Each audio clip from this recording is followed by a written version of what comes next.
കഴിഞ്ഞ ദിവസം നമ്മൾ യേശുക്രിസ്തുവിൻ്റെ ആസ്തിക്യത്തെക്കുറിച്ച് തെളിയിക്കുന്ന ചില വേദഭാഗങ്ങളാണ് ചിന്തിച്ചത്.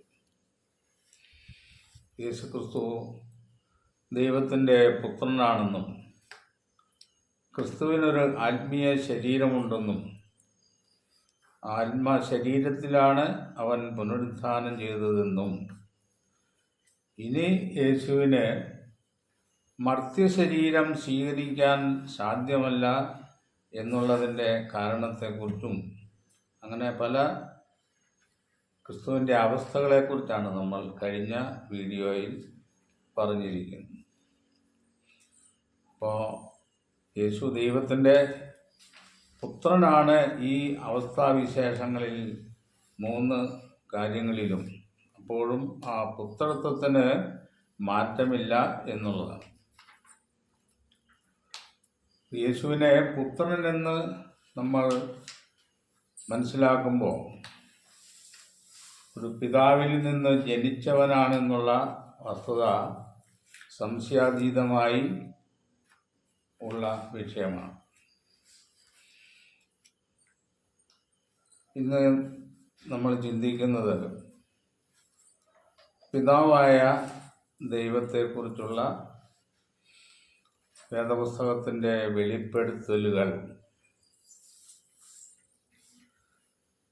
പിതാവായ ദൈവത്തെ അനേകരും അറിയപ്പെടുന്നത് സാമാന്യ രൂപത്തിലുള്ള നാമത്തിലുള്ള ദൈവം ദൈവം എന്നാണ്. അതൊരു സാമാന്യ പദമാണ്. ദൈവം എന്നുള്ള വാക്കിൻ്റെ അർത്ഥം ശക്തിയുള്ളവൻ എന്നാണ്. ശക്തിയുള്ള ആരെയും ദൈവമെന്ന് പറയാം. അത് വേദപുസ്തകം തന്നെ സ്ഥിരീകരിച്ചിട്ടുള്ളതാണ്. മോശയെ ഫറവോന് ദൈവമാക്കി എന്ന് പറയുന്നു. മോശ ദൈവത്തിൻ്റെ പ്രവാചകൻ എന്ന നിലയിൽ ശക്തനായിരുന്നു. അതുപോലെ ദൂതന്മാരെയും ദൈവമെന്ന് പറയാം. ദൂതന്മാർ ശക്തി ഉള്ളവരാണ്. അപ്പോൾ സാമാന്യ അർത്ഥത്തിൽ ശക്തന്മാരെന്ന വിധത്തിൽ ദൈവം എന്നുള്ള പദം പ്രയോഗിക്കപ്പെടും. പക്ഷേ ആ പദം കൊണ്ട് മാത്രം യഹോവയാകുന്ന ദൈവത്തിൻ്റെ ശക്തിയെക്കുറിച്ചും ആസ്തിക്യത്തെക്കുറിച്ചും മനുഷ്യർക്ക് മനസ്സിലാക്കാൻ പറ്റുന്നതല്ല എന്നുള്ളതാണ്. യേശുക്രിസ്തുവിനേക്കാളും ദൂതന്മാരെക്കാളും സർവ സൃഷ്ടവസ്തുക്കളെക്കാളും ഔന്നത്യമായ പദവിയിൽ ഇരിക്കുന്ന പിതാവായ ദൈവത്തെ ഈ സാമാന്യ നാമം കൊണ്ട് വ്യവഹരിക്കുന്നത് ഒരിക്കലും ശരിയല്ല എന്നുള്ളതാണ്. ഉൽപ്പത്തി പുസ്തകത്തിൻ്റെ 1-ാം അധ്യായം 1-ാം വാക്യത്തിൽ അവിടെ ആദിയിൽ ദൈവം ആകാശവും ഭൂമിയും സൃഷ്ടിച്ചു എന്നാണ് എഴുതിയിരിക്കുന്നത്. ദൈവം എന്നുള്ള പദം സാമാന്യ പദമാണ്. അതിൻ്റെ എബ്രായ മൂലത്തിൽ ഏലോഹീം എന്നുള്ള ബഹുവചന രൂപമാണ് ഉപയോഗിച്ചിരിക്കുന്നത്. അപ്പോൾ ബഹുവചന രൂപം ഉപയോഗിച്ചിരിക്കുന്നത് കൊണ്ട് ദൈവത്തിൽ മറ്റൊരു ദൈവം അടങ്ങിയിരിക്കുന്നു എന്ന് പറയുന്ന കുറേ ഉപദേഷ്ടാക്കന്മാരെങ്കിലും ഉണ്ട്. അതിൽ അടങ്ങിയിരിക്കുന്നു എന്ന് ധരിക്കുന്നത് ദൈവത്തിൻ്റെ പുത്രനാണെന്നാണ് പറയുന്നത്. അപ്പം അതുകൊണ്ട് 1-ാം വാക്യം തന്നെ ദൈവം ഏകനല്ല, ഒന്നിൽ കൂടുതൽ ദൈവം ഉണ്ടെന്നുള്ളതിന് തെളിവാണെന്നാണ്. പക്ഷെ ഇവിടെ എന്തുകൊണ്ടാണ് ഈ ഏലോഹീം എന്ന ബഹുവചന രൂപം ഉപയോഗിച്ചത്? ഇവിടെ പ്രപഞ്ചം സൃഷ്ടിക്കുന്നത് മനുഷ്യനെ പോലെ തുലവും മാത്രം ശക്തിയും യുക്തിയും വിചാരവുമുള്ള മനുഷ്യനല്ല ഇവിടെ പ്രപഞ്ചം സൃഷ്ടിക്കുന്നു. ഇത് സർവജ്ഞാനിയും സർവശക്തനും ആയിരിക്കുന്ന യഹോവയാം മഹാദൈവമാണ് പ്രപഞ്ചത്തെ സൃഷ്ടിക്കുന്നത്. അതുകൊണ്ട് ആ ശക്തിയുടെ പെരുപ്പത്തെ, യഹോവയുടെ സ്വഭാവത്തിൻ്റെ വിശേഷതകളെല്ലാം പെരുപ്പിക്കുന്നതിന് വേണ്ടിയിട്ടാണ് ബഹുവചന രൂപം ഉപയോഗിച്ചിരിക്കുന്നത്. രണ്ടാളുണ്ടെന്ന് തെളിയിക്കാനല്ല. ആദിയിൽ ദൈവങ്ങൾ ആകാശവും ഭൂമിയും സൃഷ്ടിച്ചു എന്നല്ല എഴുതിയിരിക്കുന്നത്. സൃഷ്ടിച്ചു എന്നുള്ള ക്രിയ ഏകവചനമാണ്. അപ്പോൾ ശരിക്കും എങ്ങനെ എഴുതണം? ആദിയിൽ ദൈവങ്ങൾ ആകാശവും ഭൂമിയും സൃഷ്ടിച്ചാൽ എന്നെഴുതണം. സൃഷ്ടിച്ചാൽ എന്നെഴുതിയാൽ സൃഷ്ടിച്ചു എന്നർത്ഥം വരികയില്ല. ഭാഷാപ്രയോഗത്തിൻ്റെ രീതികളൊക്കെ മനസ്സിലാക്കാതെ നിസ്സാര ഒരു ചെറിയ വാക്യമാണെങ്കിലും അത് വ്യാഖ്യാനിക്കാൻ പോകുമ്പോൾ ഒരുപാട് അബദ്ധങ്ങളിലേക്ക് പോകേണ്ടി വരും. ആദിയിൽ ദൈവം ആകാശവും ഭൂമിയും സൃഷ്ടിച്ചു എന്ന് തന്നെയാണ് വരേണ്ടത്. ഇവിടെ സൃഷ്ടിക്കുന്ന ദൈവങ്ങൾ അത് സൃഷ്ടിച്ചാൽ എന്ന് പറയണം. സൃഷ്ടിച്ചു എന്ന് വരില്ല. സൃഷ്ടിച്ചു എന്നുള്ളത് ഏകവചനത്തിൽ എഴുതിയിരിക്കുന്നത്. അതുകൊണ്ട് ആദിയിൽ ദൈവവും ആകാശവും ഭൂമിയും സൃഷ്ടിച്ചു എന്ന് നമ്മൾ മനസ്സിലാക്കുമ്പോൾ യഹോവയുടെ ആ വ്യാപാരത്തിൻ്റെ പെരുപ്പത്തെ മനസ്സിലാക്കാൻ വേണ്ടി അങ്ങനെ എഴുതി. അല്ലാതെ ദൈവങ്ങൾ കൂടിച്ചേർന്ന് ഭൂമി ആകാശവും സൃഷ്ടിച്ചു എന്നുള്ളതല്ല.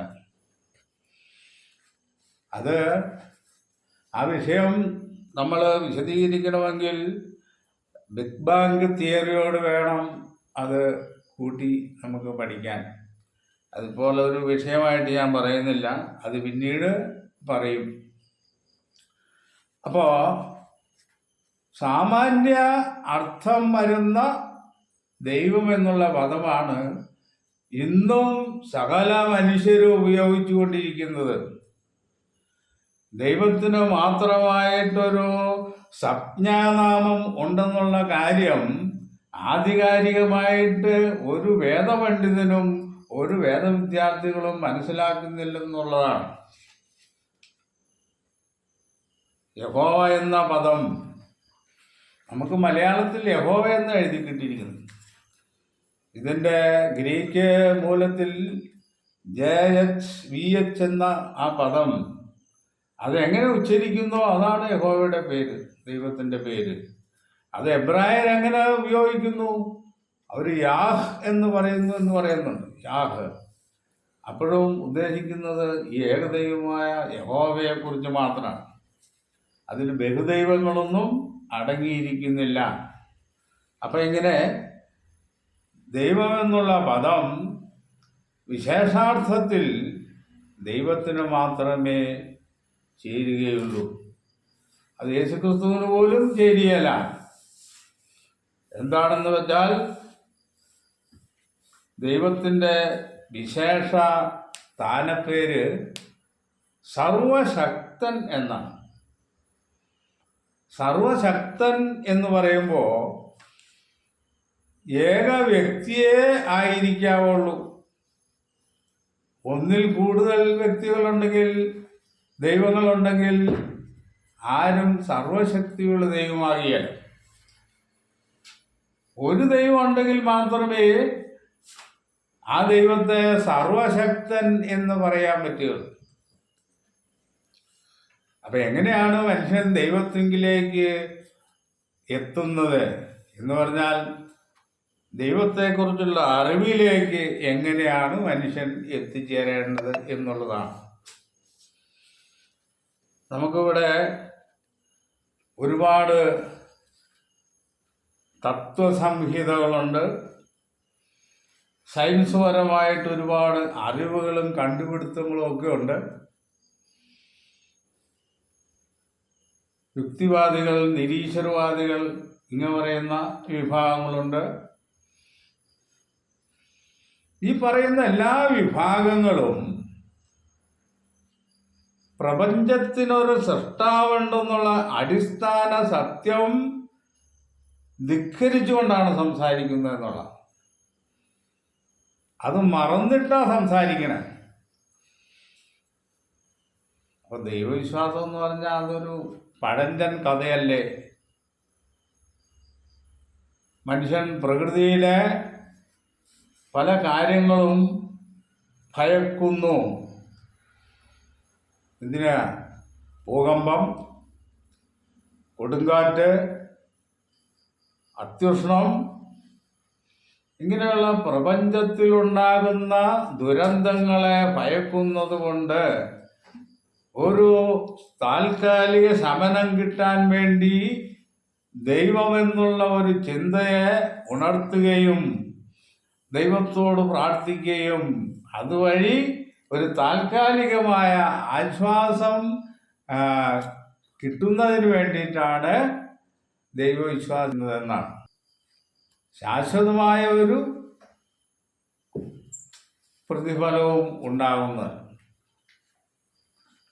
അപ്പൊ ദൈവം ഉണ്ടെന്ന് നമ്മൾ എങ്ങനെയാ വിശ്വസിക്കണത് എന്നുള്ളത് ആണ് ആദ്യം ഒരു തെളിവ് വേണ്ടത്.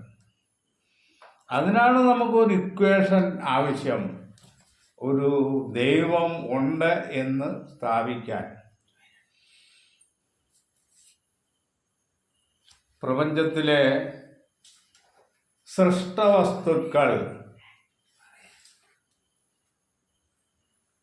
ജീവനുള്ളതും ജീവനില്ലാത്തതുമായ വസ്തുക്കൾ,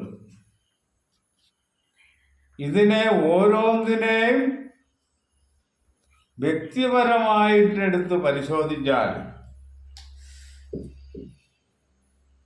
ഈ എല്ലാ സൃഷ്ടവസ്തുക്കളുടെയും പിൻപിൽ ഒരു ബുദ്ധിയുള്ള മനസ്സ് പ്രവർത്തിക്കുന്നതായിട്ട് കാണുവാൻ കഴിയും.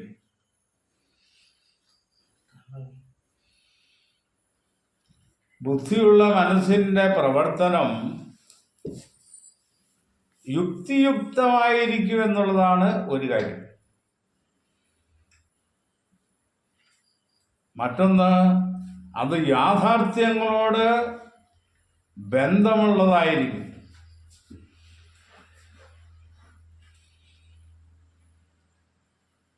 മറ്റൊന്ന്, നമ്മുടെ ധാർമ്മിക ബോധങ്ങളോട് ഈ സൃഷ്ടവസ്തുക്കളുടെ ബന്ധം അത് നമുക്ക് വിച്ഛേദിക്കാൻ പറ്റാത്ത വിധത്തിലായിരിക്കുന്നു എന്നുള്ളത്.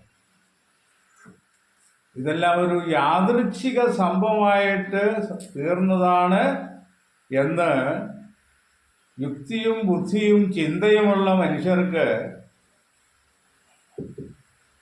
ഈ വിചാരങ്ങൾ തള്ളിക്കളഞ്ഞു കൊണ്ടുപോകാൻ ആവുന്നതല്ല. നമ്മൾ പ്രപഞ്ചത്തെക്കുറിച്ച് ചിന്തിക്കുമ്പോൾ അതിലുള്ള സൃഷ്ടവസ്തുക്കളിൽ ഏതെങ്കിലും ഒന്ന് എടുത്താൽ, ഉദാഹരണത്തിന് ആളുകളുടെ ഇടയിലൊരു സംസാരമുണ്ട്, തെങ്ങാണോ തേങ്ങയാണോ ആദ്യം ഉണ്ടായത്?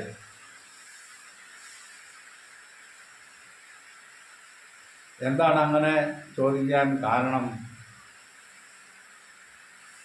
തെങ്ങിൽ നിന്നോ തേങ്ങയിൽ നിന്നോ ആണ് ആ സസ്യം അല്ല ആ വൃക്ഷം ഉത്പാദിതമായത് എന്നുള്ള യാഥാർത്ഥ്യം മനുഷ്യന്റെ മുമ്പിൽ നിൽക്കുകയാണ്.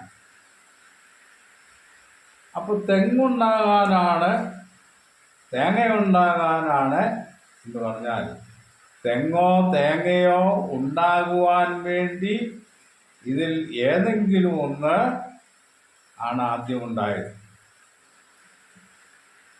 ഇപ്പോൾ ഉൽപ്പത്തി പുസ്തകത്തിലെ സൃഷ്ടി വിവരണത്തിൽ പറയുമ്പോൾ ഭൂമിയിൽ അതത് തരം വിത്തുള്ള ഫലം കായ്ക്കുന്ന വൃക്ഷങ്ങൾ, സസ്യങ്ങൾ ഭൂമിയിൽ നിന്നും മുളച്ചു വരട്ടെ എന്നവർ. അപ്പം അതിൻ്റെ ഫലമല്ല ആദ്യം ഉണ്ടായത്, തെങ്ങ് തന്നെ ആദ്യം ഉണ്ടായത്. ആ ഉണ്ടായ തെങ്ങിൽ നിന്നാണ് പിന്നെ തേങ്ങ ഉണ്ടായത്. അപ്പൊ തെങ്ങോ തേങ്ങയോ ഉണ്ടാകുവാൻ ഒരു ആദി കാരണം ഉണ്ട് എന്നുള്ളതാണ്. ആദി കാരണം എന്ന് പറയുമ്പോൾ ആദി കാരണത്തിന് മറ്റൊരു കാരണം ആവശ്യമില്ല. അതാണ് ആദി കാരണത്തിന് മറ്റൊരു കാരണം ആവശ്യമില്ല. ആദി കാരണം കാരണരഹിതമായിരിക്കും എന്നുള്ളതാണ്. അങ്ങനെ കാരണരഹിതമായിരുന്നാൽ മാത്രം പോരാ, ആദി കാരണം അനാദിയായിരിക്കും എന്നുള്ളതാണ്. ആദി കാരണം അനാദിയായിരിക്കും. അപ്പൊ ഈ അനാദിയായിരിക്കുന്ന ആദി കാരണവാനാണ് ദൈവം, അതാ സർവശക്തൻ എന്ന് നമ്മൾ പറയുന്നു. അവിടെ മുതൽ ഇങ്ങോട്ട് മനുഷ്യന്റെ ബുദ്ധിക്ക് കാര്യങ്ങൾ ഉൾക്കൊള്ളുവാനുള്ള കഴിവ് സൃഷ്ടാവ് കൊടുത്തിട്ടുള്ളൂ. അതിൻ്റെ അപ്പുറം പോകുവാൻ മനുഷ്യൻ ശാസ്ത്രം കൊണ്ട് തലകുത്തി മറിഞ്ഞാലും അപ്പുറത്തേക്കുള്ള ഒന്നും ഗ്രഹിക്കുവാനുള്ള ഗ്രഹണശേഷി അവൻ്റെ തലച്ചോറിൽ ദൈവം കൊടുത്തിട്ടില്ലെന്ന് മനസ്സിലാക്കണം. കോടിക്കണക്കിന് കോശങ്ങൾ കൊണ്ട് നിർമ്മിക്കപ്പെട്ടിട്ടുള്ളതാണ് മനുഷ്യൻ്റെ മസ്തിഷ്കം. അതിൽ ധാർമ്മികവും ആയ എല്ലാ കാര്യങ്ങളും ചെയ്യുവാൻ വേണ്ടിയിട്ടുള്ള സ്വപ്നങ്ങൾ, സന്ദേശങ്ങൾ ഉരുത്തിരിയാനും അതിൻ മുഖാന്തരം ശരീരത്തെ നിലനിർത്തുവാനും ഈ പ്രപഞ്ചത്തെ മനസ്സിലാക്കുവാനും ധാർമ്മികത മനസ്സിലാക്കുവാനും ദൈവവിശ്വാസം വളർത്തുവാനും ഭാവി ജീവിതത്തെക്കുറിച്ചുള്ള ചിന്തകൾ ഉരുത്തിരിയാനും ഇങ്ങനെ മനുഷ്യന്റെ യുക്തിയിലും ബുദ്ധിയിലും എത്താവുന്ന എല്ലാ ചോദ്യങ്ങൾക്കും ഉത്തരം നൽകാവുന്ന വിധത്തിലാണ് ദൈവം മനുഷ്യന്റെ മസ്തിഷ്കത്തെ ക്രമീകരിച്ചിരിക്കുന്നത്, അതായത് ട്യൂൺ ചെയ്തിരിക്കുന്നു. അതേസമയത്ത് ഒരു മൃഗത്തെ സംബന്ധിച്ച് അതിൻ്റെ മസ്തിഷ്കത്തിന് ഈ വക ട്യൂണൊന്നുമില്ല. അത് ജനിക്കുന്നു, ജീവിക്കുന്നു, ചത്തുപോകുന്നു. മനുഷ്യനെ കുറിച്ച് അങ്ങനെയല്ല. മനുഷ്യൻ സൃഷ്ടാവിൻ്റെ പ്രതിമയാണ്. സൃഷ്ടാവിൻ്റെ സ്വഭാവ വിശേഷങ്ങളോടുകൂടിയാണ് മനുഷ്യനെ സൃഷ്ടിച്ചിരിക്കുന്നത്. യേശുക്രിസ്തുവിനെ കുറിച്ച് യേശുക്രിസ്തു അദൃശ്യനായിരിക്കുന്ന ദൈവത്തിൻ്റെ ഒരു പ്രതിമയാണെന്നാണ് പറഞ്ഞിരിക്കുന്നത്. അപ്പൊ ദൈവത്തിന് ഒരു രൂപമുണ്ടെന്നാണ് അതിൻ്റെ അർത്ഥം. എല്ലാവരും പഠിപ്പിക്കുന്നത് എങ്ങനെയെന്നറിയോ? ദൈവം അരൂപിയാണെന്നാണ്. എന്ന് പറഞ്ഞാൽ ദൈവത്തിന് രൂപയില്ലെന്നാണ്. ദൈവത്തിന് രൂപയില്ലെന്ന് പറയാനുള്ളതിൻ്റെ പ്രധാന കാരണം എന്താണെന്നറിയാവോ? ദൈവം തൂണിലും തുരുമ്പിലും ഒക്കെ ഉണ്ടെന്നാണ്. തൂണിലും തുരുമ്പിലും ഒക്കെ ദൈവം ഇരിക്കണമെങ്കിൽ ദൈവത്തിന് രൂപം ഉണ്ടാകാൻ പാടില്ലല്ലോ. രൂപം ഉണ്ടെങ്കിൽ എങ്ങനെയാ തൂണിലും തുരുമ്പിലും ഇരിക്കണേ? ഒരു നിസ്സാരമായ സ്ഥലത്ത് ഇരിക്കാൻ പറ്റുമോ? അപ്പം അതുകൊണ്ട് ദൈവത്തിന് രൂപമില്ല. ദൈവം അരൂപിയാണ്. ദൈവം ആത്മാവാണ് എന്ന് പറയുന്നതിൽ തെറ്റില്ല. ദൈവം ആത്മാവ് തന്നെയാണ്. ആത്മാവെന്ന് പറഞ്ഞാൽ ദൈവത്തിന് ആത്മശരീരം ഉണ്ടെന്നാണ് അതിൻ്റെ അർത്ഥം. യേശുക്രിസ്തു ലോകോസായിരുന്നപ്പോൾ യേശുക്രിസ്തുവിന് ആത്മശരീരമുണ്ടായിരുന്നു. ആ ഉണ്ടായിരുന്ന ശരീരം പിതാവായ ദൈവത്തിൻ്റെ പോലെ തന്നെ അമർത്യ ശരീരമായിരുന്നില്ല. ആ ആത്മശരീരം മരിക്കാവുന്ന അവസ്ഥയിലായിരുന്നു. അതങ്ങനെ ക്രിസ്തു ജനിക്കേണ്ടത് പിതാവിൻ്റെ ഒരു നിർണയമായിരുന്നു. പിതാവിനെ പോലെ അമർത്യനായി ഇരിക്കുന്ന പക്ഷം യേശുക്രിസ്തുവിന് ഭൂമിയിൽ വരുവാനോ മറിവിലയാകുവാനോ സാധ്യമല്ല. അങ്ങനെ പിന്നീട് ആദാമിൻ്റെ ലംഘനത്തിന് ശേഷം ഒരു മറിവില ആവശ്യമായി തീരുമെന്നും യേശുക്രിസ്തുവിന് മാത്രമേ അത് സാധ്യമാവൂ എന്നും, അതുകൊണ്ട് യേശു ഭൂമിയിലേക്ക് മനുഷ്യനായി അവതരിക്കേണ്ടതാണെന്നും ഈ വസ്തുതകളൊക്കെ പിതാവായ ദൈവം മുന്നറിഞ്ഞുകൊണ്ട് തന്നെയാണ് യേശുക്രിസ്തുവിന് ഈ പ്രകൃതി കൊടുത്തിരിക്കുന്നത്. അതായത് മാറ്റം സംഭവിക്കാവുന്ന ആത്മപ്രകൃതി കൊടുത്തിരിക്കുന്നു. അപ്പോൾ രണ്ട് പ്രകൃതികൾ തമ്മിൽ ഉള്ള വ്യത്യാസം. പിതാവായ ദൈവത്തിനൊരു ആത്മശരീരമുണ്ട് എന്ന് നമ്മൾ മനസ്സിലാക്കും.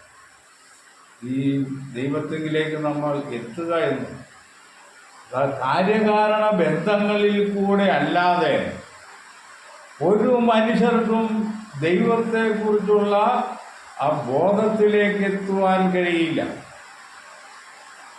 കാര്യകാരണ ബന്ധത്തിൻ്റെ നിർവചനം സയൻസ് അതിനെ പൂർണ്ണമായി അംഗീകരിക്കുന്നില്ല. അംഗീകരിക്കുന്നത് എവിടെ മുതലാണ്? ബിഗ് ബാങ് മുതലുള്ള ആ സംഭവം മുതൽ ഇങ്ങോട്ടുള്ള കാര്യങ്ങളാണ് കാര്യകാരണത്തിൽ സയൻസ് എടുക്കുന്നത്. സയൻസിന് പ്രപഞ്ചത്തിനൊരു സൃഷ്ടാവുണ്ടെന്ന് തെളിയിക്കേണ്ട ആവശ്യകത ഇല്ലാത്തതുകൊണ്ടാണ്. ഇപ്പോൾ സൂര്യചന്ദ്ര നക്ഷത്രാദികൾ ഭൂമി അടങ്ങുന്ന ഈ പ്രപഞ്ചം സൃഷ്ടിക്കപ്പെട്ടത് മുതലുള്ള കാര്യങ്ങൾ സയൻസ് വിശദീകരിച്ചിരിക്കുന്നത് ബൈബിളിൽ പറഞ്ഞിരിക്കുന്നത് പോലെ തന്നെയാണ്. അതിന് യാതൊരു മാറ്റവുമില്ല. അത് ബിഗ് ബാങ് തിയറി ബൈബിളിൽ എങ്ങനെ യോജിക്കുന്നു എന്നുള്ളത് നമുക്കൊരു വിഷയമായിട്ട് തന്നെ പറയാം. അപ്പം അങ്ങനെ യോജിക്കുമ്പോൾ എന്ത് ചെയ്യണം? സയൻസുകാരും ദൈവത്തിൽ വിശ്വസിക്കേണ്ടതായി വരും എന്നുള്ളതാണ്. അതിനെക്കുറിച്ച് അപ്പോസ്തലൻ മുന്നമേ സൂചിപ്പിച്ചിട്ടുണ്ട്. ഈ ലോകത്തിൻ്റെ ജ്ഞാനം എന്ന് പറഞ്ഞു, ഈ ലോകത്തിൻ്റെ ജ്ഞാനം ദൈവം പോഷത്വമാക്കി എന്ന് പറയുന്ന ഭാഗമുണ്ട്. അത് ഈ തിയറികൾ മനസ്സിലാക്കുമ്പോൾ അവർ ദൈവത്തെ മനസ്സിലാക്കുന്നില്ലെന്നുള്ളതാണ് ഈ ലോകത്തിന് പോഷത്വമായിരിക്കുന്ന വിഷയം. നമ്മൾ ആ കാര്യത്തിൽ അതിൽ ഉപരിയായിട്ടാണ് നമ്മൾ ദൈവം മുതൽ ഇങ്ങോട്ടുള്ള കാര്യങ്ങളെക്കുറിച്ചാണ് നമ്മൾ പഠിക്കുന്നത്. പ്രപഞ്ചം സൃഷ്ടി മുതൽ ഇങ്ങോട്ടുള്ള കാര്യങ്ങളെക്കുറിച്ചാണ് സയൻസ് പഠിക്കുന്നത്. അതാണ് വ്യത്യാസം. അപ്പം നമ്മുടെ വിഷയത്തിൽ യേശുക്രിസ്തുവിന് ഒരു ശരീരമുണ്ട്. അതുപോലെ പിതാവായ ദൈവത്തിനൊരു ആസ്തിക്യമുണ്ടെന്ന് തെളിയിക്കുന്ന വിഷയങ്ങളെക്കുറിച്ചാണ് നമ്മൾ പഠന വിഷയമാക്കിയിരിക്കുന്നത്. റോമാലേഖനം 1-ാം അധ്യായം അതിൻ്റെ 19ഉം 20ഉം വാക്യങ്ങളിൽ അവൻ്റെ നിത്യശക്തിയും ദിവ്യത്വവുമായി അവൻ്റെ അദൃശ്യ ലക്ഷണങ്ങൾ ലോക സൃഷ്ടി മുതൽ അവൻ്റെ പ്രവൃത്തികളാൽ ബുദ്ധിക്ക് തെളിവായി വെളിപ്പെട്ടു വരുന്നു എന്നാണ്. ദൈവത്തെക്കുറിച്ച് അറിയാനുള്ള ഒരു മാർഗത്തെക്കുറിച്ചാണ് അപ്പോസ്തലൻ അവിടെ വിശദീകരിക്കുന്നത്. ദൈവത്തെക്കുറിച്ച് എങ്ങനെയാണ് നമുക്കൊരു അറിവുണ്ടാകാൻ ഇടയാകുന്നതെന്നാണ്.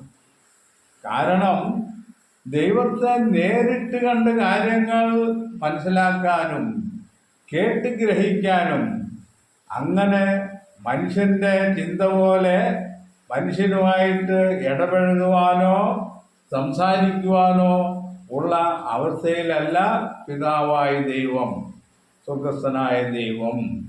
അതുകൊണ്ട് പിതാവായ ദൈവത്തെ അറിയാനുള്ള വഴി ഇവിടെ തുറന്നു വച്ചിരിക്കുന്നു എന്നാണ് അപ്പോസ്തലൻ പറയുന്നത്. അവൻ്റെ നിത്യശക്തി, ദൈവത്തിൻ്റെ നിത്യശക്തി എന്ന് പറഞ്ഞാൽ ഊർജത്തെ ഉണ്ടാക്കുവാനോ സൃഷ്ടിക്കുവാനോ കഴിയില്ലെന്നാണ് ശാസ്ത്രം പറഞ്ഞത്. ശരിയാണ്.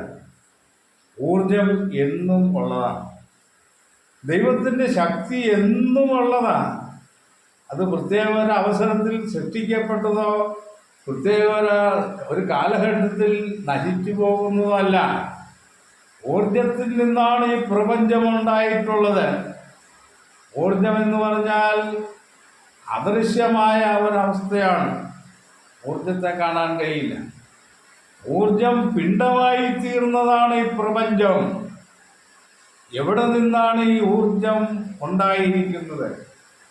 അല്ലെങ്കിൽ ഈ ഊർജത്തിൽ നിന്ന് പ്രപഞ്ചം ഉണ്ടാകട്ടെ എന്ന് തീരുമാനിച്ചതാരാണ്? ഈ സൂര്യനും ചന്ദ്രനും നക്ഷത്രങ്ങളും ഈ രൂപമാകുന്നതിന് മുമ്പ് അവർ തീരുമാനിച്ചതാണോ? ഞാൻ സൂര്യനായിക്കൊള്ളാം, ഞാൻ ചന്ദ്രനായിക്കൊള്ളാം, നീ ഭൂമിയായിക്കോ, ഞാൻ വേറെ ചെറിയ നക്ഷത്രങ്ങളോ ഉൽക്കളോ ഒക്കെ ആയി ഇവിടെ ഇരുന്നോളാം. ഇത് ഈ സൃഷ്ടവസ്തുക്കൾ തീരുമാനിച്ചതാണോ? ആരാണ് ഇതിന് പ്ലാൻ ചെയ്തു കൊടുത്തത്? ആരാണ് ഇതിന് ഡിസൈൻ ഉണ്ടാക്കിയത്? ആരാണ് ഇതിനെ ചലിക്കുവാനുള്ള ശക്തി കൊടുത്തത്? ഈ ശക്തിക്ക് പിന്നിൽ പ്രവർത്തിച്ചിരിക്കുന്ന രാസവസ്തുക്കൾ, ആറ്റങ്ങൾക്ക് എവിടെ നിന്നാണ് ഈ നെഗറ്റീവും പോസിറ്റീവുമായ ചാർജുകൾ എവിടെ നിന്നാണ് ലഭിച്ചത്? അപ്പോൾ ഒരു ആറ്റം പറഞ്ഞ് ഞാൻ ഇലക്ട്രോൺ ആയിക്കോളാം, മറ്റൊരാറ്റം പറഞ്ഞ് ഞാൻ പ്രോട്ടോൺ ആയിക്കോളാം, ഞാൻ പോസിറ്റീവ് ആയിക്കോളാം, മറ്റൊരു ഇതിലൊന്നും പെടാത്തതുണ്ട് ന്യൂട്രോൺ. അപ്പോൾ ഇത് തമ്മിൽ തീരുമാനിച്ചതാണോ? എവിടെ നിന്നാണ് ഈ ശക്തികൾ ഇതിന് ലഭിച്ചത്? അവൻ്റെ നിത്യശക്തിയും ദിവ്യത്വവുമായ അവൻ്റെ അദൃശ്യ ലക്ഷണങ്ങൾ ലോകസൃഷ്ടിയിൽ വെളിപ്പെടുന്നത് ഈ മഹാ ഊർജമാണ്. ഈ ഊർജങ്ങൾ എവിടെ നിന്ന് ലഭിച്ചു? പിതാവായ ദൈവത്തിൽ നിന്ന് ലഭിച്ച ഊർജമാണിത്. പിതാവായ ദൈവം തന്നെ ഊർജമാണ്. അവൻ ശക്തിയിൽ അത്യുന്നതനാണ് എന്ന് പറഞ്ഞിരിക്കുന്നു. എല്ലാം ശക്തിയിൽ നിന്നുണ്ടായതാണ്. അപ്പം പിതാവായ ദൈവത്തിൻ്റെ ശക്തി വിശേഷത്തിൽ നിന്നും തീരുമാനങ്ങളിലുള്ള ആ നിശ്ചയത്തിൽ നിന്നും ആണ് സൃഷ്ടവസ്തുക്കൾ ഉണ്ടായിരിക്കുന്നത്. ഈ സൃഷ്ടവസ്തുക്കളെ നമ്മൾ ഓരോന്നായിട്ട് പരിശോധിച്ചാൽ നമ്മൾക്ക് പറഞ്ഞു തീരാത്ത വിധത്തിൽ അതിൻ്റെ ഉദ്ദേശത്തെയും അതിൻ്റെ ഘടനയെയും കുറിച്ചെല്ലാം വിവരിക്കാനുണ്ട് സൃഷ്ടവസ്തുക്കളെ സംബന്ധിച്ച് പറഞ്ഞാൽ. അപ്പോൾ നമ്മൾ ഈ സൃഷ്ടവസ്തുക്കളിലെല്ലാം കാണുന്നത് ദൈവത്തിൻ്റെ ഈ മഹാജ്ഞാനത്തെയും ശക്തിയെയും. ആകാശവിധാനം അവൻ്റെ കൈവേലിയെ പ്രസിദ്ധമാക്കുന്നു എന്ന് 19-ാം സങ്കീർത്തനത്തിൽ പറയുന്നു. ആകാശവിധാനം കൈവേലിയെ പ്രസിദ്ധമാക്കുന്നത് എന്താ? സൂര്യചന്ദ്ര നക്ഷത്രാദികളാകുന്ന കോടാനുകോടി സൃഷ്ടവസ്തുക്കൾ, ഗാലക്സികൾ എന്ന് പറയും. ഗാലക്സികൾ തന്നെ ലക്ഷക്കണക്കിന് ഗാലക്സികൾ ഈ പ്രപഞ്ചത്തിൽ നിറഞ്ഞിരിക്കുക. അതിനെക്കുറിച്ചൊക്കെ ശാസ്ത്രജ്ഞന്മാർ ഒരുപാട് കാര്യങ്ങൾ വിശദീകരിക്കുന്നുണ്ട്. എല്ലാം വളരെ കൃത്യമായ കാര്യങ്ങൾ തന്നെയാണ്. പക്ഷെ ഈ ഗാലക്സികളെല്ലാം കൃത്യമായി സഞ്ചരിക്കുന്നു, ഭ്രമണം ചെയ്യുന്നു എന്നുള്ളതാണ് അതിൽ നമുക്ക് അതിശയിപ്പിക്കുന്ന കാര്യങ്ങൾ. അത് കൃത്യമായ അകലത്തിലും കൃത്യമായ പ്ലാനുകളെ ഉൾക്കൊണ്ടും സഞ്ചരിക്കുന്നു. ഇതിനെക്കുറിച്ചൊക്കെ തെളിയിക്കുന്ന ഒരുപാട് വാക്യങ്ങൾ വേദപുസ്തകത്തിലുണ്ട്. അത് നമുക്ക് പിന്നീട് അതിനെക്കുറിച്ച് പറയാം. അപ്പം ദൈവത്തിനൊരാസ്തിക്യമുണ്ടെന്നുള്ള കാര്യത്തെ ഉറപ്പിക്കുന്നതിനുള്ള കാര്യങ്ങളാണ് നമ്മൾ ഇവിടെ ചിന്തിച്ചു. അവൻ്റെ നിത്യശക്തിയും ദിവ്യത്വം അത് മാറ്റമില്ലാത്തതാണ്. ദൈവത്തിൻ്റെ ദിവ്യത്വത്തിന് മാറ്റമില്ല. അതിനോട് ഒന്നും ചേർക്കേണ്ട കാര്യമില്ല എന്നുള്ളതാണ്. ദൈവത്തിന് മറ്റൊന്നിനെയും ആശ്രയിക്കേണ്ട ആവശ്യമില്ലെന്നുള്ളതാണ്. ആശ്രയത്തിൻ്റെ കാര്യം ദൈവത്തിന് ആവശ്യമില്ല.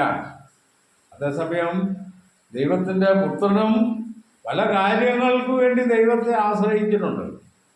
ദൂതന്മാർ, മനുഷ്യൻ, ഈ സൃഷ്ടികളെല്ലാം ദൈവത്തെ ആശ്രയിക്കുന്നു എന്നുള്ളതാണ്. പക്ഷേ ദൈവത്തിന്, യഹോവയാം ദൈവത്തിന് ഒന്നിനെയും ആശ്രയിക്കേണ്ട കാര്യമില്ല. അതുകൊണ്ട് അവൻ അനന്യനാണ് എന്നുള്ളതാണ്. യഹോവ എന്നേക്കും അനന്യൻ. അതുകൊണ്ട് തന്നെയാണ് ദൈവത്തിന് ആ പേരിട്ടിരിക്കുന്നത്. യഹോവ എന്നുള്ള പേര് ഞാനാകുന്നവൻ ഞാനാകുന്നു എന്നുള്ളതാണ്. എന്ന് പറഞ്ഞാൽ എന്നെ പോലെ മറ്റൊരുത്തനില്ല എന്നാണ്. അതുകൊണ്ട് ഇങ്ങനെ അവകാശപ്പെടുവാൻ ഒരു ഏകനായിരിക്കുന്ന ദൈവത്തിന് മാത്രമേ സാധിക്കൂ. 2-3 ദൈവങ്ങളുണ്ടെങ്കിൽ എന്താ കുഴപ്പമെന്നറിയാമോ?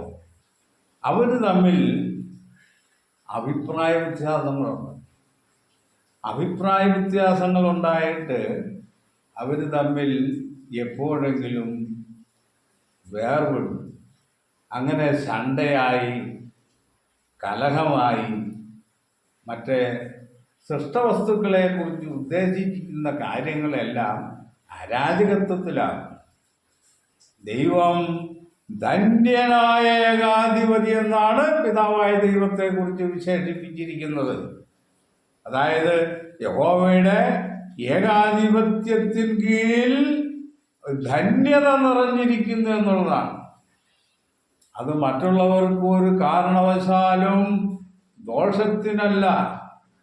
സർവ ഏകാധിപതികളും ചെയ്യുന്ന കാര്യങ്ങൾ സൃഷ്ടികൾക്ക് ദോഷമുള്ള കാര്യങ്ങളാണ് ചെയ്യുന്നത്. പക്ഷെ യഹോവ അങ്ങനെയല്ല, ധന്യനായ ഏകാധിപതി എന്ന രാജാതി രാജാവ്, കർത്താതി കർത്താവ്. അടുത്ത കാര്യം, താൻ മാത്രം അമർത്യതയുള്ളവൻ. അമർത്യത എന്നുള്ള പ്രയോഗം മരണം സംഭവിക്കാൻ പാടില്ലാത്ത അവസ്ഥ എന്നാണ്. അത് യഹോവയ്ക്ക് മാത്രമേ ഉള്ളൂ. താൻ മാത്രം അമർത്യതയുള്ളവൻ, അടുത്തുകൂടാത്ത വെളിച്ചത്തിൽ വസിക്കുന്നവൻ. ആർക്ക് അടുത്തുകൂടാൻ പാടില്ലാത്ത വെളിച്ചത്തിലാണ്? മനുഷ്യർക്ക് യഹോവയോട് അടുക്കുവാൻ സാധ്യമല്ല എന്നുള്ളതാണ്. ദൂതന്മാർക്ക് യഹോവയെ കാണാം. ദൂതന്മാരിൽ താണപടിയിൽ നിൽക്കുന്നതാണ് മനുഷ്യൻ. നീ അവനെ ദൂതന്മാരെക്കാൾ അല്പം മാത്രം താഴ്ത്തി തേജസ്സും ബഹുമാനവും അവനെ അണിയിച്ചു എന്ന മനുഷ്യനെ കുറിച്ച്. പക്ഷേ മനുഷ്യന് ദൈവത്തെ കാണാൻ കഴിയില്ല. അടുത്തുകൂടാത്ത വെളിച്ചത്തിൽ വസിക്കുന്നവൻ, മനുഷ്യരാരും കാണാത്തവൻ. ഇപ്പൊ ഞങ്ങൾ കണ്ടായിരുന്നല്ലോ, യഹൂദയിൽ വന്നപ്പോൾ ഞങ്ങൾ കണ്ടല്ലോ യേശുവിനല്ലേ. യേശു ദൈവമല്ലല്ലോ, യേശു ദൈവപുത്രനല്ലേ. മനുഷ്യരാരും കാണാത്തവൻ. യേശു ഭൂമിയിൽ വന്നപ്പോൾ പിതാവായ ദൈവം സ്വർഗത്തിലാ. പിന്നെ എങ്ങനെയാ മനുഷ്യരെ കാണുന്നത്? മനുഷ്യർക്ക് കാണാൻ കഴിയാത്തവൻ ഉണ്ടോ? ഇനി പ്രപഞ്ചം അങ്ങോട്ടുള്ള കാലത്തോളം, മനുഷ്യൻ അങ്ങനെ മുമ്പോട്ടുള്ള കാലത്തോളവും പിതാവായ ദൈവത്തെ നമ്മുടെ ഈ ജഡീക കണ്ടുകൊണ്ട് കാണാമെന്ന് ആരെങ്കിലും വിചാരിച്ചിട്ടുണ്ടെങ്കിൽ അത് 100% അബദ്ധമാണ്. ദൈവത്തെ ആരും ഒരു നാളും കണ്ടിട്ടില്ല, കാണാൻ പോകുന്നില്ല. ഇനി അഥവാ കണ്ടാൽ തന്നെ അത് ദൈവമാണെന്നേ മനുഷ്യൻ പറയുള്ളൂ. അത് ദൈവമല്ല, അതൊരു നക്ഷത്രത്തിൻ്റെ പ്രകാശമാണെന്നേ പറയും. അതുകൊണ്ട് തന്നെ ദൈവം പറഞ്ഞത് നിങ്ങൾ എന്നെ കാണാൻ സാധിക്കുകയില്ല. കണ്ടാലും മനുഷ്യന് പ്രയോജനമൊന്നുമില്ല, അവൻ സമ്മതിക്കില്ല. അപ്പോൾ ഇങ്ങനെ ദൈവത്തെ ഒന്ന് കണ്ടുകൊള്ളാമെന്നുള്ള ഒരു അമിതമായ ഒരു അഭിവാഞ്ച ഉള്ള ഒരാളായിരുന്നു മോശ. മോശ വളരെ കാര്യമായിട്ട് യഹോവയോട് സംസാരിക്കുന്നു. നിന്റെ തേജസ് എനിക്കൊന്ന് കാണിച്ചു തരണം എന്ന്. അതായത് നിന്റെ തേജസ് എനിക്കൊന്ന് കാണിച്ചു തരണം. നീ മുഴുവനായിട്ട് നിന്റെ രൂപം എനിക്ക് കാണിച്ചു തരണമെന്നല്ല മോശ പറഞ്ഞത്. മോശക്കറിയാം അത് നടക്കുന്ന കാര്യമല്ലെന്ന്. യഹോവയെ ആ ആസ്തിക്യ രൂപത്തിൽ മാനുഷിക ദൃഷ്ടി കൊണ്ട് ദർശിക്കാൻ സാധ്യമല്ലാത്ത അവസ്ഥയിലാണ് യഹോവ ഇരിക്കുന്നതെന്നുള്ളത് മോശയ്ക്കറിയാം. മോശ നിസാര ആളൊന്നുമല്ല.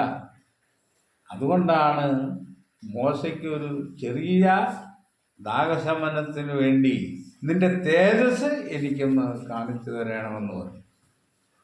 അപ്പം അതിനൊരു മാർഗം ദൈവം ഒരുക്കുന്നുണ്ട്. അപ്പം അതിനെക്കുറിച്ച് നമുക്ക് അടുത്ത ദിവസം പറയാം. അപ്പം ദൈവത്തിന് ഒരു രൂപമുള്ളത് കൊണ്ടാണ് ഈ വിധത്തിലുള്ള കാര്യങ്ങൾ മോശയും ആവശ്യപ്പെടുന്നു. ദൈവം അരൂപിയാണ് എന്ന് പറഞ്ഞ് ദൈവത്തിൻ്റെ ആസ്തികത്തെ തള്ളിക്കളയാൻ മനുഷ്യൻ വേദപുസ്തകത്തിൻ്റെ അടിസ്ഥാനത്തിൽ തുനിഞ്ഞാൽ അത് പരാജയപ്പെട്ടു പോകും. നമ്മൾ പ്രധാനമായിട്ട് ദൈവത്തെക്കുറിച്ച് മനസ്സിലാക്കുന്ന കാര്യങ്ങൾ, പ്രധാനമായി നമ്മൾ മനസ്സിലാക്കുന്ന 4 കാര്യങ്ങൾ. ഒന്ന്, ദൈവം സർവശക്തൻ എന്നാണ്. രണ്ടാമത്, ദൈവം സർവജ്ഞാനി. മൂന്നാമത്, ദൈവം നീതി സ്വരൂപനാണ്. നാലാമത് നമ്മൾ മനസ്സിലാക്കുന്നത് ദൈവം സ്നേഹസ്വരൂപനാണ്. അങ്ങനെ വളരെ വിളങ്ങി നിൽക്കുന്ന 4 സ്വഭാവ വിശേഷങ്ങൾ. ബാക്കി ദൈവത്തിൻ്റെ എല്ലാ സ്വഭാവ വിശേഷങ്ങളും ഇതിൽ പെട്ടിരിക്കും. എന്ന് പറഞ്ഞാൽ ദൈവം കരുണാമയനാണ്, ദയാനിധിയാണ്, ജ്ഞാനവും നീതിയും സിംഹാസനത്തിൻ്റെ അടിസ്ഥാനമായിട്ടിരിക്കുന്നവനാണ്. ദൈവം വെളിച്ചമാണ്, ദൈവം സത്യമാണ്, ദൈവം തീക്ഷ്ണതയുള്ളവനാണ്. ഇങ്ങനെയുള്ള ഒരുപാട് വിശേഷണങ്ങൾ വേറെയുണ്ട് ദൈവത്തെ. അപ്പം ഈ സ്വഭാവ വിശേഷണങ്ങൾ എല്ലാം അധിഷ്ഠിതമായിരിക്കാൻ ഒരു ശരീരവും ഒരു മനസ്സും ആവശ്യമാണ്. ഈ സ്വഭാവശക്തി വിശേഷങ്ങൾ പുറപ്പെടുവാൻ ഒരു ആസ്തിക്യം ആവശ്യമാണ്. ഒരാസ്തിക്യത്തിൽ നിന്നാണ് ഈ സ്വഭാവ വിശേഷങ്ങൾ പ്രചരിക്കുന്നത്, പ്രതിഫലിക്കുന്നത്. ശൂന്യത്തിൽ നിന്നല്ല. ദൈവം സ്നേഹമാകുന്നു. ദൈവം സ്നേഹമാകുന്നു എന്ന് നമ്മുടെ മക്കളെല്ലാം നമ്മൾ പറഞ്ഞ് പഠിപ്പിക്കണം. എല്ലാവരും കാണാതെ പഠിച്ചിരിക്കുന്ന വാക്യം അതാ. ദൈവം സ്നേഹമാകുന്നു. സ്നേഹം ദൈവമാണോ? സ്നേഹം ദൈവമാണോ എന്ന് ചോദിച്ചാൽ നമ്മൾ എന്തുത്തരം പറയും? ദൈവമാണെന്ന് പറയാൻ പറ്റുമോ? സ്നേഹം ദൈവമാണെന്ന് പറയാൻ പറ്റുമോ?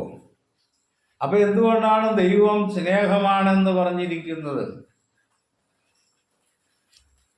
ദൈവത്തിൽ അധിഷ്ഠിതമായിരിക്കുന്ന സ്വഭാവ വിശേഷമാണ് സ്നേഹം.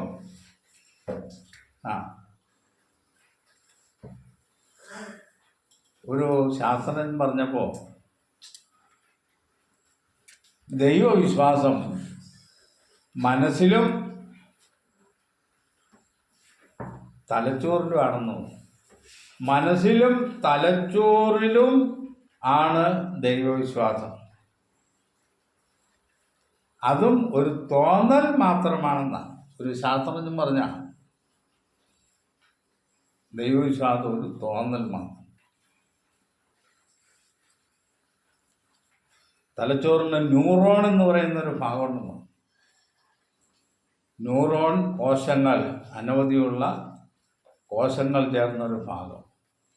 അവിടെയാണ് ദൈവബോധം ഇരിക്കുന്നത്. ആ ഭാഗം മറ്റുള്ള ഭാഗങ്ങളെ കഴിഞ്ഞും ഉയർന്ന തലത്തിലാണെന്നും അദ്ദേഹം പറഞ്ഞു. പക്ഷേ അത് ആ ദൈവബോധം ഒരു സങ്കല്പമാണെന്നും പറഞ്ഞു. അങ്ങനെ ഒരു കാര്യത്തെ തെളിവില്ലാത്ത വിധത്തിലും തെളിവുള്ള വിധത്തിലും പറയുന്നത് ആ കാര്യം മനസ്സിലാക്കാത്ത ആളുകളെ സംബന്ധിച്ച് അതങ്ങനെ ഇരിക്കും. ഇതിലേതെങ്കിലും ഒന്നാണ് ശരി. കർത്താവ് പറഞ്ഞു, 2 യജമാനന്മാരെ സേവിക്കാൻ ആർക്കും കഴിയേല. ഒന്ന് പിശാച, ഒന്ന് ദൈവ. ഈ 2 പേരെ ഒരേ സമയത്ത് എങ്ങനെ സേവിച്ച് തൃപ്തിപ്പെടുത്തും? അപ്പോൾ ഒന്നിനെ തള്ളിക്കളയും, ഒന്നിനെ സ്വീകരിക്കും. അപ്പോൾ ശാസ്ത്രം ഇങ്ങനെ അങ്ങും ആടിക്കൊണ്ടിരിക്കുകയാണ്. നല്ലത് ശരിയായത് സമ്മതിക്കാനും അത് മറ്റുള്ളവരെ പഠിപ്പിക്കാനും അത് ദൈവബോധത്തെക്കുറിച്ചാണേലും ശാസ്ത്രം അതിന് തയ്യാറാകണം. അല്ലെങ്കിൽ ശാസ്ത്രം പരാജയപ്പെട്ടു പോകും. അപ്പോൾ ഈ നിർവചിക്കാൻ പാടില്ലാത്ത കാര്യങ്ങളെക്കുറിച്ച് അത് നമ്മൾ എങ്ങനെ ഗ്രഹിക്കണം? അതിനാണ് സൃഷ്ടവസ്തുക്കൾ ഈ പ്രപഞ്ചത്തിൽ ദൈവം വെച്ചിരിക്കുന്നത്. അവൻ്റെ നിത്യശക്തി, ദിവ്യത്വമായി അദൃശ്യ ലക്ഷണങ്ങൾ.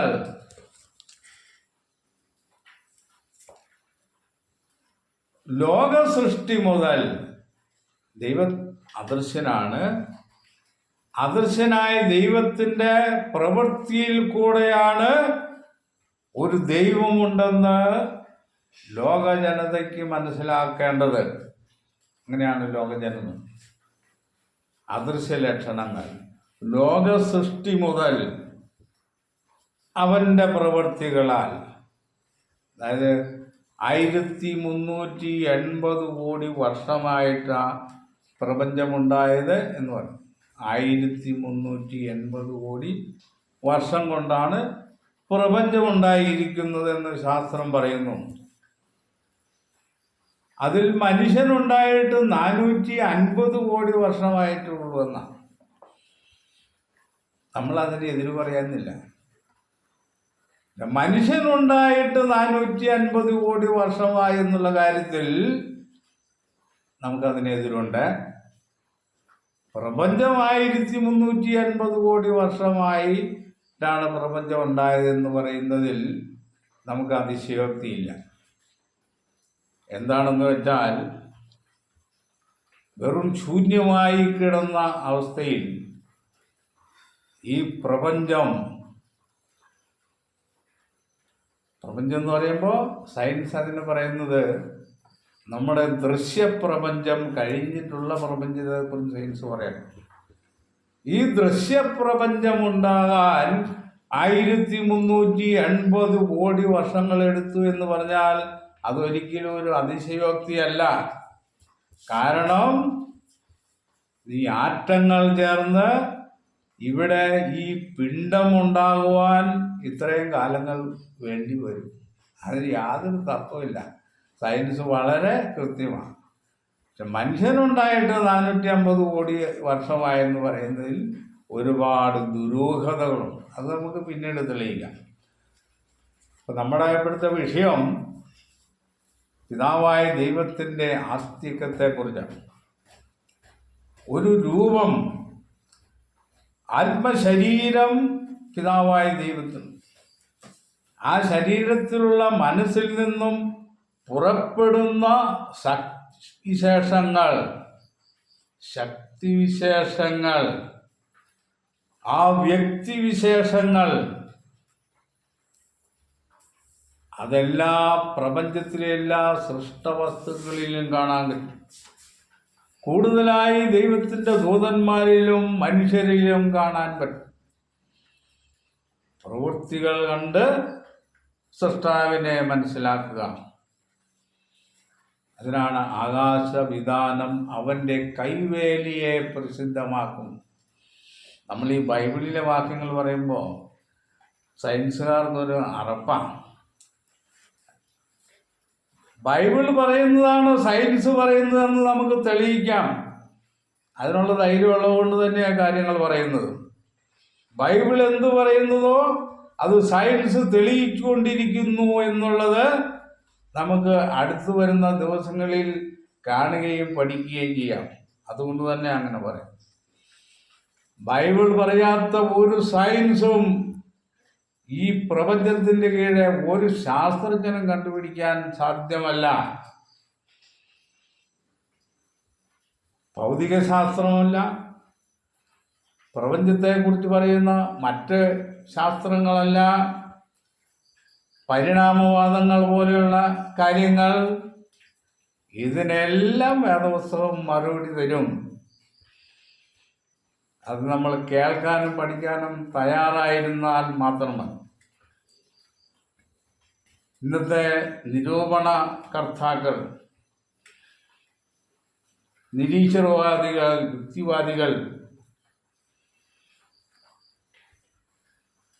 ഏറ്റവും വലിയ ഒരു മതചിന്തകൻ, മതത്തിൻ്റെ അടിസ്ഥാനത്തിൽ ചിന്തിക്കുകയും അതിന് നെഗറ്റീവ് ഉത്തരവും പറഞ്ഞ ആളാണ് ശ്രീബുദ്ധൻ. ശ്രീബുദ്ധനാണ് മതചിന്തകന്മാരിൽ ഏറ്റവും ബുദ്ധിയുള്ളവൻ. അദ്ദേഹത്തിൻ്റെ ചോദ്യങ്ങൾ നമ്മൾ പരിശോധിക്കുന്ന പക്ഷം അദ്ദേഹത്തിൻ്റെ ബ്രെയിൻ വളരെ ചിന്തയോടുകൂടിയാണ് അദ്ദേഹം സംസാരിക്കുന്നത്. അതിന് ഉത്തരം വേദപുസ്തകത്തിൽ പറയുന്നു. ശ്രീബുദ്ധൻ്റെ എല്ലാ ചോദ്യങ്ങൾക്കും വേദപുസ്തകം ഉത്തരം പറയുന്നുണ്ട്. അതും നമുക്ക് ഉത്തരം കണ്ടുപിടിക്കാം. അപ്പോൾ നമ്മളിപ്പോൾ അടിസ്ഥാനമായിട്ട് എല്ലാവരും ദൈവം എന്ന് പറയുന്നു. ദൈവം ആരാണ്, എവിടെയാണ്, എന്താണ്, എങ്ങനെയാണ്, ഇങ്ങനെയുള്ള ഓരോ ഉറപ്പുള്ള ആളുകളല്ല ദൈവം ദൈവം എന്ന് പറയുന്നു. അതിന് ശാസ്ത്രം കണ്ടുപിടിച്ച ഉത്തരം ഇതാണ്.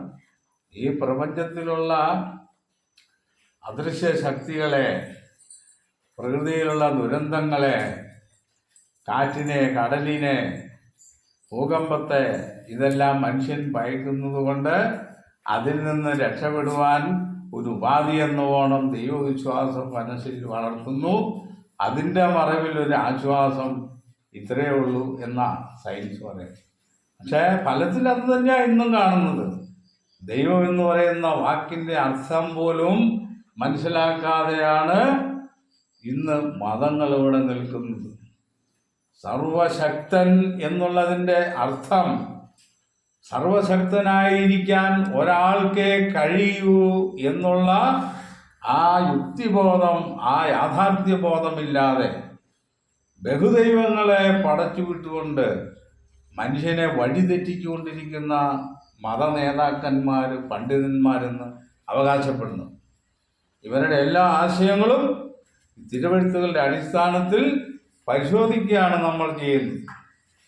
അപ്പോൾ ഈ വിഷയം, ഇതിൻ്റെ തുടർന്നുള്ള വിഷയങ്ങൾ നമുക്ക് അടുത്ത ദിവസം ചിന്തിക്കാമെന്ന് വിചാരിച്ച് ഇത്രയും പറഞ്ഞുകൊണ്ട് ഇന്ന് ഈ വിഷയം അവസാനിപ്പിക്കാം.